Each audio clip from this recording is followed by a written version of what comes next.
खुशीनगर शहर में सुषमा जी अपने 2 बेटों, बहुओं और 2 प्यारे प्यारे पोता पोती के साथ रहती थी।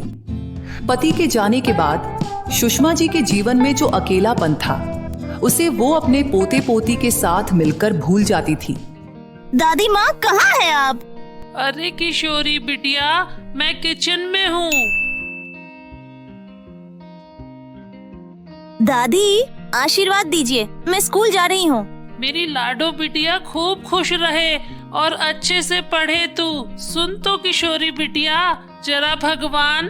हाँ हाँ दादी, भगवान जी के साथ साथ बाकी सभी का आशीर्वाद भी ले लिया है।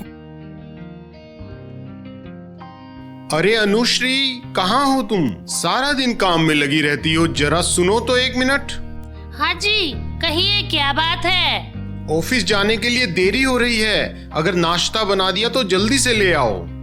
बहू, नाश्ता बन गया है, जल्दी से सबको गरम गरम खिला दो।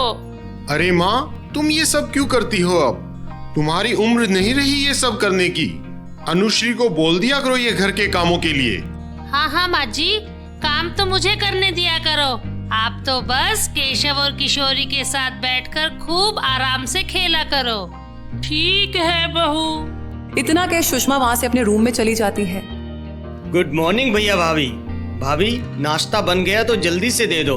श्रेया, तुम भी जल्दी से आ जाओ, नाश्ता करके फिर दोनों ऑफिस के लिए निकल जाते हैं। नाश्ता कर सब अपने काम पर चले जाते हैं। अरे माँ जी, बैठ क्यों रही हो? बाकी के काम कौन करेगा?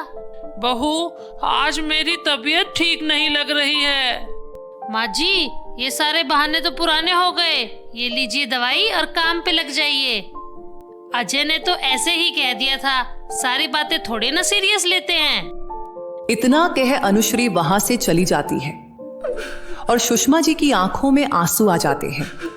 वे अपने पति की फोटो देखकर कहती हैं, बहुत हुआ, अब तो मैंने अपनी सारी जिम्मेदारी पूरी कर ली है। मुझे भी अपने पास बुला लो। इतने में उनका पोता केशव दौड़कर उनके पास आता है। ओ दादी, मेरी प्यारी दादी, आप कहाँ जाने की सोच रही हैं? मैं भी साथ चलूंगा। अरे मेरे लाडे सर, मैं कहीं नहीं जा रही हूँ। ये बताओ कि तुम आज स्कूल क्यों नहीं गए? भूल गए दादी, आज मेरा क्रिकेट का मैच है। अब जल्दी से मुझे जीत कर आने का आशीर्वाद दीजिए। अरे मेरे बच्चे, मेरा आशीर्वाद तो हमेशा तेरे साथ है। अब ट्रॉफी लेकर ही आना। आपके आशीर्वाद से तो पक्का जीतूंगा। शाम को जीतने के बाद आपको मिठाई खिलाऊंगा। बाय दादी। ये देख अनुश्री चिढ़ जाती है। ना जाने इस बुढ़िया ने केशव और किशोरी पर क्या जादू कर दिया है। दोनों बच्चे इसके आगे पीछे ही घूमते रहते हैं। कुछ तो करना पड़ेगा। माँ जी, अब काम पर आओगी या किसी को बुलाने भेजूं? सुषमा जी चुपचाप घर के कामों में लग जाती है। थोड़ी देर बाद, बहू, सारा काम हो गया है। ठीक है माँ जी, अब साथ साथ लंच की तैयारी भी कर लो। थोड़ी देर में सब आते ही होंगे। ठीक है बहू। सब मिलकर एक साथ लंच करते हैं। शाम को केशव खुशी से भागता हुआ घर आता है। मम्मी, दादी, जल्दी यहाँ आओ। अरे रुक रुक, सांस तो ले ले। क्या हुआ? गैस करो, आज मैच का रिजल्ट क्या रहा होगा? अरे चैंपियन, तू ही तो है मेरा विनर। वाओ, कांग्रेट्स भैया, ऑटोग्राफ प्लीज। हाँ किशोरी, फ्यूचर स्टार के ऑटोग्राफ आज ही ले ले। सुन, दादी कहाँ है? कहीं नजर नहीं आ रही है। भैया, दादी अपने कमरे में है। केशव की आवाज सुन सुषमा रूम से बाहर आती है। केशव भागकर दादी के पैर छूता है। दादी, आज के मैच में मैं मैन ऑफ द मैच रहा। हाँ, मैंने सब सुना मेरे राजा बेटे। किसी की नजर ना लगे मेरे बच्चे को। उसी शाम अनुश्री और श्रेया रसोई में बैठी बातें करती हुई। अरे श्रेया, कल जल्दी उठ जाना। अरे दीदी, कल ऐसा क्या है? भूल गई मैडम, कल संडे है और सब घर पर ही होंगे। वही तो, ठीक कहा दीदी, कल तो संडे है, सारा काम तो हमें ही करना होगा। वैसे भी माँ जी को काम की कही तो मुसीबत गले पड़ जाएगी। पर दीदी, मैं ज्यादा काम नहीं करूँगी। अरे तू काम की टेंशन मत ले, सब हो जाएगा, मिल बांट कर लेंगे। ओ मेरी प्यारी दीदी, यू आर द बेस्ट। पता है, अब मक्खन मत लगा और जाकर सो जा। सुबह दोनों जल्दी उठकर काम पर लग जाती है। तभी संजय उठकर बाहर आता है। गुड मॉर्निंग भाभी। क्या बात है, आज हमारे मैन ऑफ प्रिंसिपल भैया अभी तक सो रहे हैं? हाँ भैया, अभी जाकर देखती हूँ। अरे अजय, ये क्या? आपको तो बहुत तेज बुखार है। देवर जी, ओ देवर जी, जरा जल्दी आइए। क्या हुआ भाभी? देखो ना, तुम्हारे भैया को बहुत तेज बुखार है। जाओ जल्दी से जाकर डॉक्टर को तो बुला लाओ ना। अभी जाता हूँ भाभी, आप भैया का ध्यान रखिए। संजय डॉक्टर को बुला लाता है। डॉक्टर अजय को चेक कर कुछ दवाइयाँ दे देता है। आजकल फ्लू चल रहा है, अपना ध्यान रखिए। ये मैं कुछ दवाइयाँ दे रहा हूँ, मुझे 2 दिन बाद फिर से दिखाइए। क्या हुआ संजय बेटा, ये डॉक्टर घर क्यों आया है? माँ, भैया को बुखार हुआ है, परंतु तुम चिंता मत करो, डॉक्टर ने दवाई दे दी है, ठीक हो जाएंगे। चल श्रेया, जल्दी से घर का काम निपटा लेते हैं, फिर इनकी भी तो देखभाल करनी है। अनु बेटा, घर का काम मैं कर लूंगी, तू अजय के पास जाकर बैठ। देख तो उसे किसी चीज की जरूरत तो नहीं है। ठीक है माँ जी। अरे दीदी तो काम से बच गई, क्यों ना मैं भी कुछ बहाना बना लूं। माँ जी, कल मुझे ऑफिस में एक अर्जेंट प्रोजेक्ट सबमिट करना है। अगर आप घर के काम देख लो तो मैं अपना प्रोजेक्ट पूरा कर लूं। ठीक है बेटा, घर के काम तो मैं देख लूंगी, तुम भी अपना काम कर लो। 3 दिन हो गए थे कि अजय की तबीयत में कोई सुधार ही नहीं हो रहा था। अनुश्री की सास उससे पूछती है, अनु बेटा, अब अजय की तबीयत कैसी है? मैं उसे रूम में देख कर आती हूँ। सुनो माँ जी, आप रूम में जाओगी तो अजय डिस्टर्ब हो जाएंगे। जब ठीक हो जाएंगे तो मिल लेना। बेटा, 3 दिन से मैंने अजय को देखा नहीं है, उसे देखने का बड़ा मन कर रहा है। माँ जी, एक बार की बात कहीं समझ नहीं आती है क्या? ठीक है बिटिया, तू अच्छे से उसका ध्यान रख।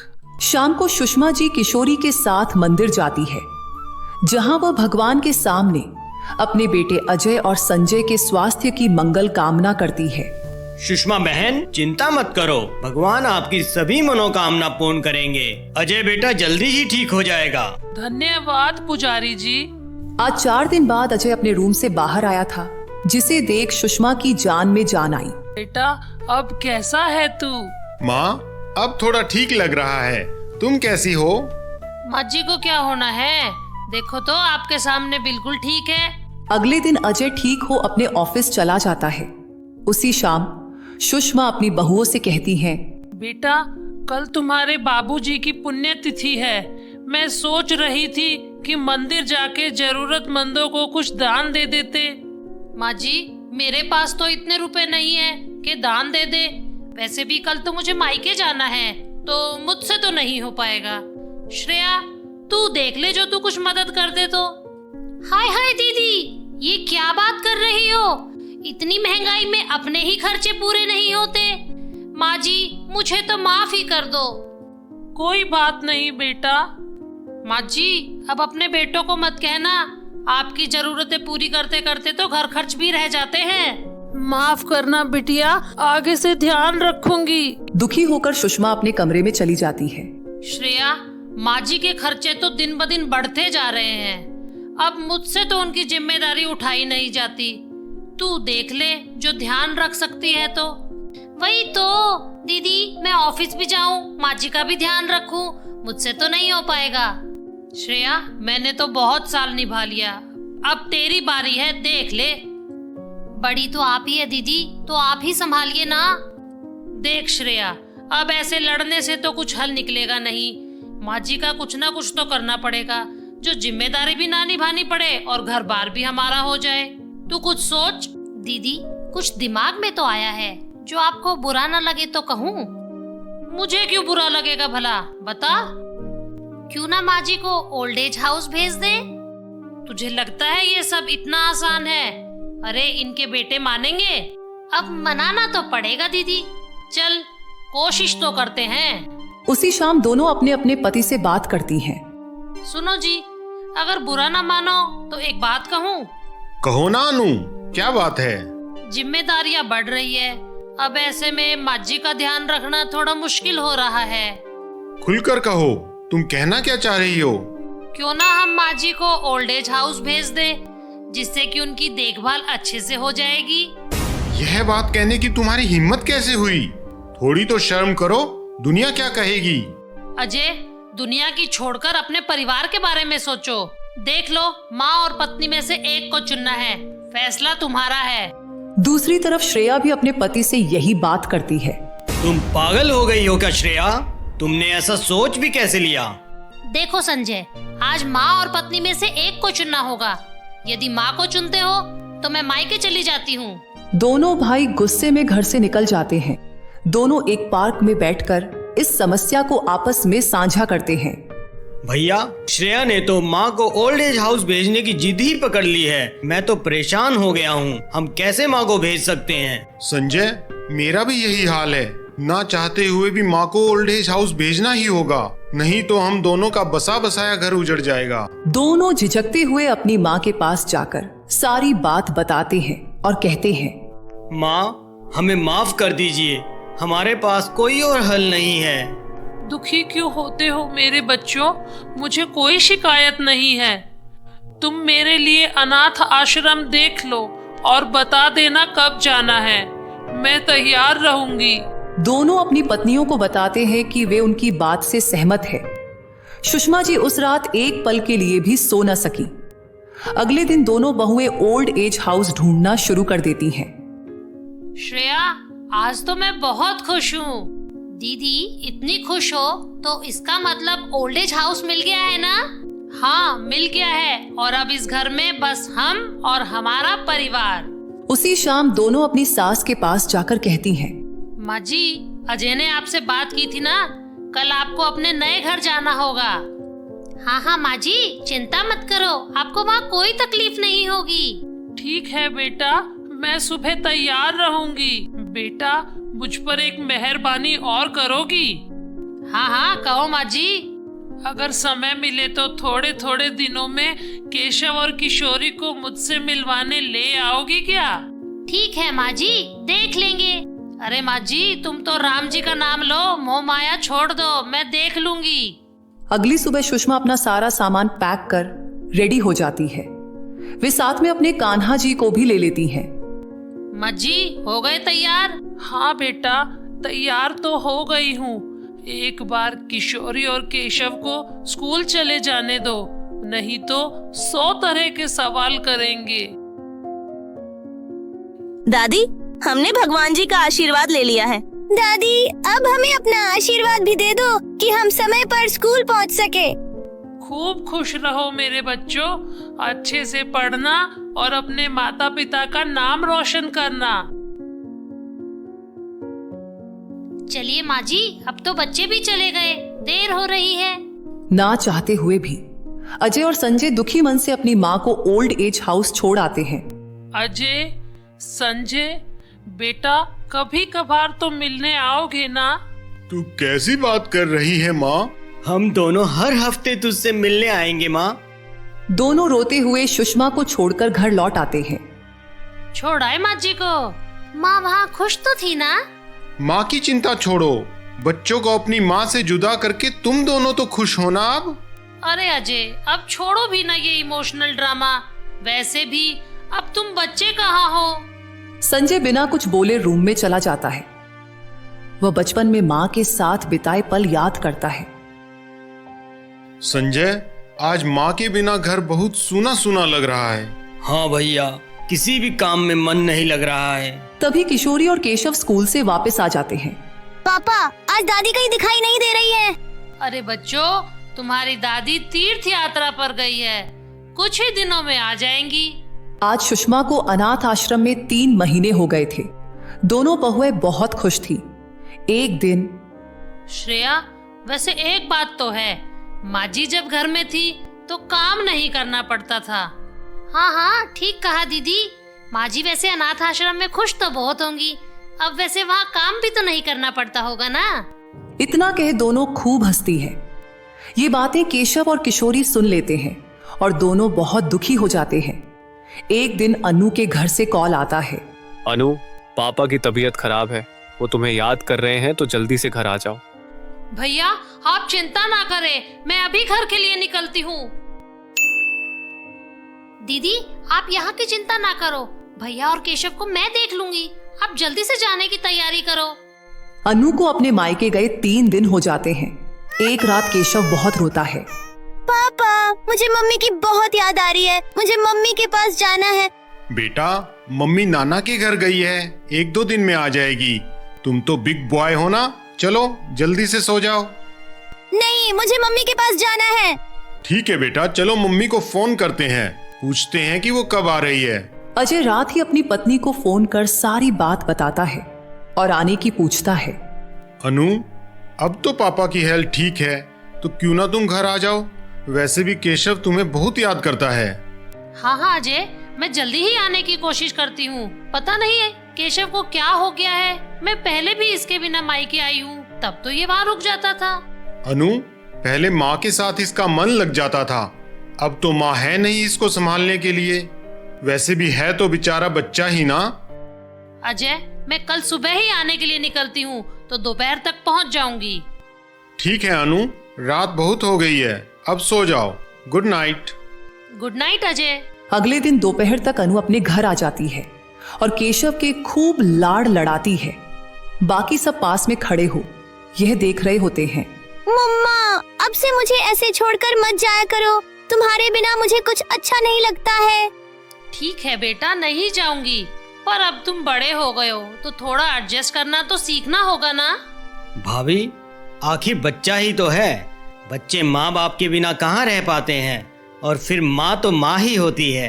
भैया, दादी कितने दिनों से तीर्थ यात्रा पर गई है, और देखिए ना, पापा और ताऊ जी तो दादी के बिना खुश हैं। ताऊ जी, आपको दादी की याद नहीं आती है क्या?